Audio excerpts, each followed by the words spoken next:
Hola, mi amigo.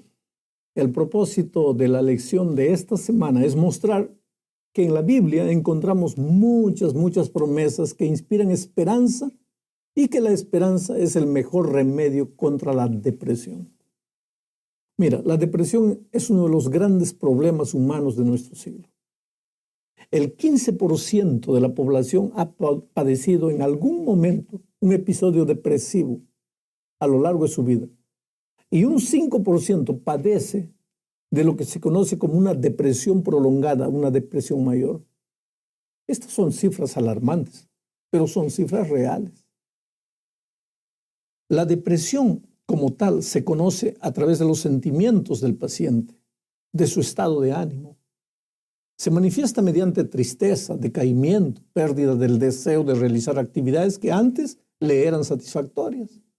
La persona deprimida pierde la motivación de vivir. Se siente basura y muchas veces intenta hasta el suicidio. La lección de esta semana muestra que hubo muchos personajes en la Biblia que en algún momento de la vida sintieron la depresión. David fue uno de ellos. En el Salmo 42 encontramos el cuadro de depresión terrible que el salmista estaba viviendo. Él había sido ungido para ser el rey futuro de Israel. Tenía un futuro maravilloso por delante, pero todo eso no era suficiente para ayudarlo a salir de la situación triste en que la depresión lo había colocado. Mira lo que él dice en el versículo 3 y 4. Fueron mis lágrimas, mi pan de día y de noche. Mientras me dicen todos los días, ¿dónde está tu Dios? Me acuerdo de estas cosas y derramo mi alma dentro de mí, de cómo yo fui con la multitud y la conduje hasta la casa de Dios, entre voces de alegría y de alabanza del pueblo en fiesta. Querido, qué situación terrible. De nada le valían los recuerdos bonitos del pasado. Él había sido un instrumento poderoso en las manos de Dios, pero ahora, sumergido en la depresión, su vida es solo llorar y llorar. Derramo mi alma dentro de mí, dice. Y siente que no tiene fuerzas para nada. ¿Te has sentido así alguna vez? ¿O conoces a alguien que está pasando por un momento parecido? Ten cuidado de acusar. No hagas lo que los amigos de Job hicieron, acusando al pobre Job de que su sufrimiento era causa de su pecado. Es verdad que muchas veces la depresión está relacionada con pecados ocultos. Eso es verdad, pero hoy está probado que la depresión es más que simplemente eso. Una persona normal, por más cristiana que sea, por más que confíe en Dios y por más que en el pasado haya tenido una gran experiencia con Dios, puede sufrir circunstancialmente de depresión. Naturalmente, en el momento que se separa de Dios. Por lo menos eso es lo que la historia de David nos muestra. La segunda parte de la lección nos hace pensar en las tristes consecuencias de la depresión. La lección presenta la experiencia de Ezequías, rey de Israel. Él tenía aparentemente todo para ser un hombre feliz. ¿Qué le puede faltar a un rey? Es solo pedir y sus súbditos corren para atender sus deseos. Pero en el caso de Ezequías, nadie podía hacer nada porque estaba enfermo de muerte. Esto prueba que la depresión puede ser causada por diferentes motivos. De repente, para el pobre, la causa para la depresión puede ser la falta constante de oportunidades. Y para el millonario, la causa puede ser la soledad, o la familia destruida, o el hijo en las drogas, o como en el caso de Ezequías, la enfermedad prolongada. Mira lo que está registrado en Isaías 38:14. Como la grulla y como la golondrina me quejaba. Gemía como la paloma, alzaba en alto mis ojos, Jehová, violencia padezco, fortaléceme. Este es el clamor del rey Ezequías. Es un grito desesperado pidiendo ayuda. ¿Sabes? Las personas reaccionan de diferentes maneras delante de la depresión. Unas se hunden en el silencio absoluto. Otras no quieren hablar con nadie. Se vuelven solitarios. Otros, como Ezequías, lloran, gritan, se desesperan. Otros, cuando están deprimidos, comen exageradamente, mientras otros dejan de comer. Eso depende de la naturaleza, de la personalidad de cada uno. Pero la verdad es que todos los que padecen de depresión salen de su comportamiento habitual y se transforman en personas casi desconocidas. La tercera parte de la lección muestra el camino para salir de la depresión. El Salmo 39, de los versículos 2 hasta el 7, muestra el camino para salir de la depresión. Mientras David escondía sus sentimientos y guardaba silencio, se deprimía cada vez más y más. Pero entonces empezó a preguntarle a Dios todo lo que le incomodaba. Reclamó con Dios de su situación y lentamente, casi imperceptiblemente, empezó a tener esperanza. Esto, querido, nos prueba que hablar, decir lo que te duele, echar para afuera lo que te deja triste, es el camino para salir de la depresión. Primero, díselo a Dios. Díselo a través de la oración. No tengas miedo de decirle que no entiendes lo que Él está haciendo contigo, que no aceptas esa situación. Si es necesario, discute con Dios, pero no guardes silencio, no dejes de orar, no escondas tus sentimientos.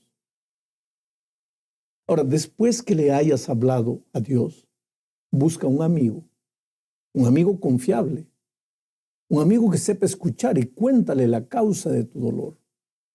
Y verás que eso te aliviará y te hará sentir mejor.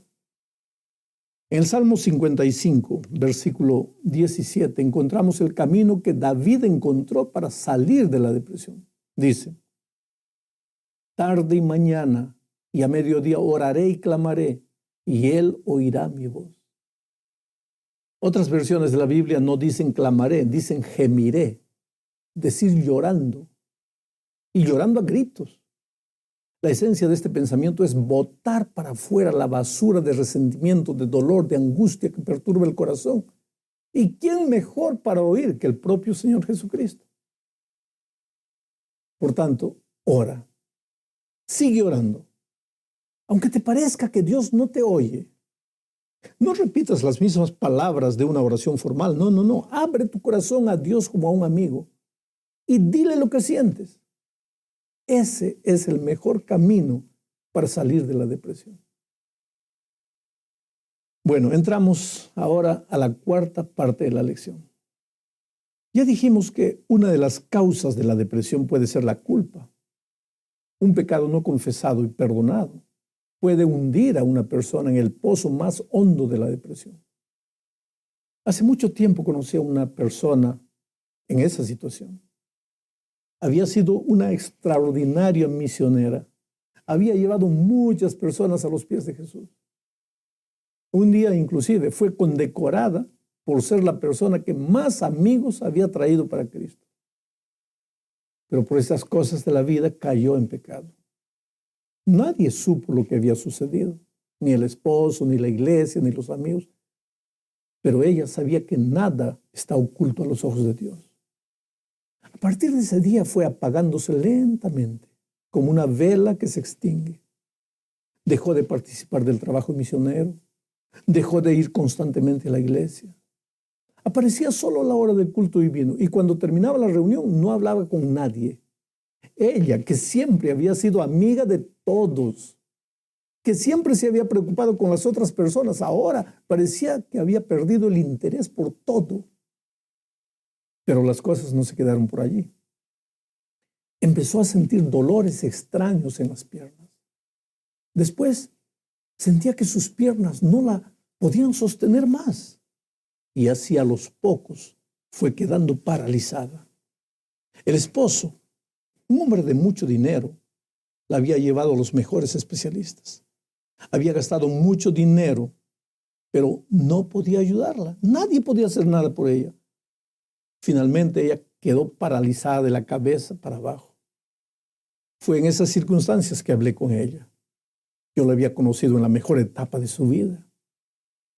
Cuando la vi, no podía creer lo que le había sucedido. Ahora, después de hablar un poco, me di cuenta cuál era su problema. ¿No crees en el perdón divino? Tú predicaste tantas veces acerca del perdón, le dije. Ella empezó a llorar. Primero suavemente, casi en silencio. Después casi a gritos. Dios puede perdonar a todos menos a mí, me dijo. ¿Y por qué crees que no te puede perdonar a ti? Ah, pastor, porque mi pecado fue consciente. Yo sabía lo que estaba haciendo, me dijo. Mira, la historia es larga, pero después de muchos años, aquella mujer empezó a restablecerse. Su salud empezó a mejorar y todo comenzó a partir del momento en que alguien que ella creía tener autoridad le dijo sin vacilar: Dios te perdonó. Necesitas creer en eso. Bueno, en la lección de esta semana se presenta el caso de David. Él también descendió a las profundidades del pecado. Él también supo lo que era vivir castigado por el peso de la culpa. Pero mira lo que él escribió en el Salmo 32, versículos 3 y 4.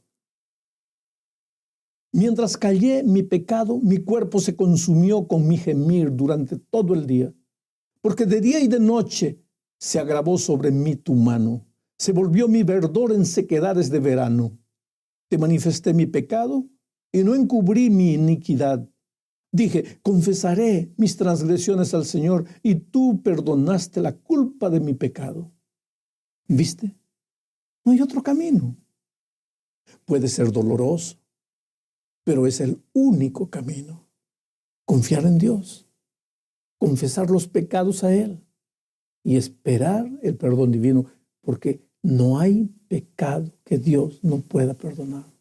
Si tú crees, si estás arrepentido, si tú confiesas a Dios, no hay pecado que Él no pueda perdonarte. Llegamos ahora al fin de la lección. Aquí hablaremos del valor de la esperanza. Hay mucha gente que vive deprimida al ver el panorama mundial. Violencia, desastres, egoísmo, en fin. ¿Cómo ser feliz viviendo en un mundo así? Bueno, querido, cuando todo parece terminarse y el panorama es oscuro, cuando la vida parece haber perdido su significado y no hay más nada que hacer, cuando te sientas acorralado por fuerzas superiores a las tuyas, por favor, echa mano de la esperanza para encontrar un nuevo rumbo, para levantar la frente, para continuar hacia adelante y para renovar tus fuerzas. Yo creo que los que mejor pueden entender lo que es la esperanza son una persona secuestrada y sus familiares. Ellos tienen la adversidad por compañera, se sienten tristes, con miedo, pero mantienen una inquebrantable fe en que pronto podrán estar juntos de nuevo. La esperanza es un elemento motivador. Desencadena en ti un deseo de luchar, un ánimo especial para enfrentar las actividades cotidianas, incluso las más difíciles. La esperanza genera en ti el deseo de seguir adelante cuando tus fuerzas te abandonan y te hace sentir la voluntad necesaria para realizar tus sueños, aunque el camino sea una cuesta casi imposible de subir. La esperanza le da sentido a tu vida, te pone en marcha, te envía a correr con fuerza atrás de tus ideales. En la práctica, en la realidad, te mueves y actúas porque tienes la esperanza de llegar a alguna parte, de lograr algún objetivo, de alcanzar una meta, de hacer realidad tu sueño. En el ejemplo citado de los secuestrados, ellos se mantienen vivos porque confían en que tarde o temprano terminará la pesadilla y verán a sus seres queridos. La esperanza te ayuda a soportar ciertos momentos de la vida en que la dificultad amenaza destrozar todo lo que has construido a lo largo de tus años. Además, la esperanza alivia tu dolor, como si fuese un bálsamo en la herida, y te ayuda a pasar los momentos de angustia en que parece que todo terminará y que no tendrás fuerzas para resistir. Mira, según el diccionario, la esperanza es un estado de ánimo en el cual parece posible todo lo que deseas. La esperanza te lleva a confiar en el presente y a tener una experiencia o una expectativa firme con relación al futuro. La esperanza está ligada a la fe. Cuando tienes fe, se apodera de ti la convicción de que tu deseo ya ha sido concedido. Creer es la base de la esperanza. Convicción y certeza, certidumbre es el sustento de la fe. La fe te lleva a considerar a Dios como la base de tu vida y a considerar la palabra de Dios como una promesa segura. La esperanza te inspira a luchar en busca de lo que Dios te ha prometido. Por eso, quien tiene esperanza alaba a Dios y además se regocija porque cosecha la siembra propia y la de su Creador. La esperanza renueva tus fuerzas y las refresca para la cotidiana jornada que habrás de enfrentar todos los días, cara a cara, con acontecimientos nuevos, desconocidos. Oh, querido, la esperanza te inspira. Te inspira además para vivir una vida de pureza. Te lleva hacia la perseverancia, es decir, a recuperar el equilibrio después de cada tropezón. Te lleva a levantarte después de cada caída. La esperanza sana el alma desalentada y con seguridad será una amiga fiel que nunca te abandonará, nunca te frustrará.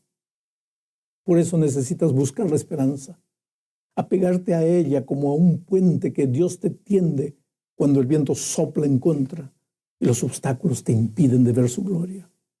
La esperanza es el recurso final que el Creador pone a tu disposición cuando parece que no tienes ningún recurso más a tu alcance. Para terminar, piensa en la promesa de Dios en Isaías 65, 17. Porque he aquí que yo crearé nuevos cielos y nueva tierra. De lo pasado no habrá memoria ni vendrá al pensamiento. Quiere decir, esta tristeza que estás viviendo, este dolor, este momento difícil va a pasar. Cristo ya viene a buscarte. Mientras tanto, confía en Jesús y vive con esperanza. ¿Cómo hacer para tener esperanza? Busca a Dios. La esperanza no es algo que tú fabricas. Yo siempre digo que el hombre más confiable que yo conocí en la vida fue mi padre. Entonces, si él decía, voy a estar mañana a las 3 de la tarde, mi esperanza era segura. ¿Por qué? Porque conocía. Ahora, para creer en las promesas de Dios, tienes que conocerlo. Cuando todo está perdido, cuando todo está cayendo a tu vuelta, para seguir creyendo que Dios no te va a fallar, tienes que conocerlo. Y para conocerlo, tienes que pasar mucho tiempo con Dios. Dios te bendiga.